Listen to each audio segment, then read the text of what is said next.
क्या आपने कभी सोचा है कि एक आम कहानी में और एक ऐसी कहानी में क्या फ़र्क होता है जो आपकी रूह को छू जाए।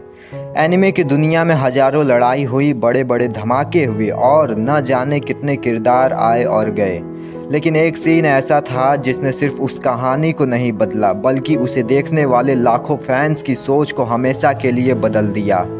मैं बात कर रहा हूँ नारुतो शिपुडेन के उस ऐतिहासिक पल की जब दो लोग आमने सामने खड़े थे, एक जिसे पूरी दुनिया हीरो मानती थी और एक जिसे सब विलेन समझ रहे थे। नारुतो और पेन। उस दिन से पहले तक हम सब यही सोचते थे कि हीरो हमेशा सही होता है और विलेन हमेशा गलत। लेकिन जब पेन ने नारुतो को ज़मीन पर पटक दिया और उसके हाथों को काली सलाखों से रोक दिया, तब उसने नारुतो से एक ऐसा सवाल पूछा जिसका जवाब किसी के पास नहीं था। पेन ने पूछा, तुम अपने दोस्तों का बदला लेने के लिए मुझसे नफ़रत करते हो, तुम्हारा बदला इंसाफ है, लेकिन मेरे अपनों को, मेरी हंसती खेलती दुनिया को तुम्हारे गांव ने बर्बाद किया था, तो जब मैं बदला लूं तो वो जुल्म कैसे हो गया। सोचिए, हम हमेशा अपनी तरफ की कहानी देखते हैं, हमें अपना दर्द सबसे बड़ा लगता है, लेकिन उस सीन ने हमें सिखाया कि दूसरी तरफ खड़ा इंसान भी किसी न किसी टूटे हुए ख्वाब का हिस्सा है।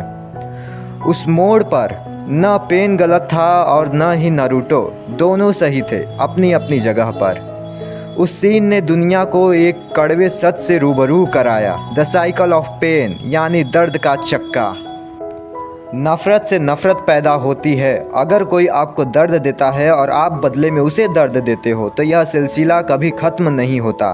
पेन ने कहा था, जब तक इस दुनिया में इंसान है नफ़रत रहेगी, और जब तक नफ़रत है दर्द का यह सिलसिला ऐसे ही चलता रहेगा।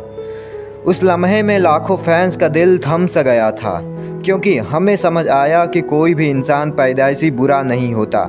ज़िंदगी के थप्पड़, अपनों के खोने का गम और हर तरफ से मिली बेइंसाफ़ी एक अच्छे भले इंसान को पेन बना देती है। नारुतो ने उस दिन लड़कर या पेन को मार कर नहीं, बल्कि उसकी उस तकलीफ़ को समझकर उस बदले की आग को बुझाया। इस एक सीन ने हमें सिखाया कि ज़िंदगी में अगर किसी को बदलना है तो उस पर चिल्लाकर या उसे हरा कर नहीं बदला जा सकता। उसे बदला जा सकता है तो सिर्फ उसके दर्द को महसूस कर कर।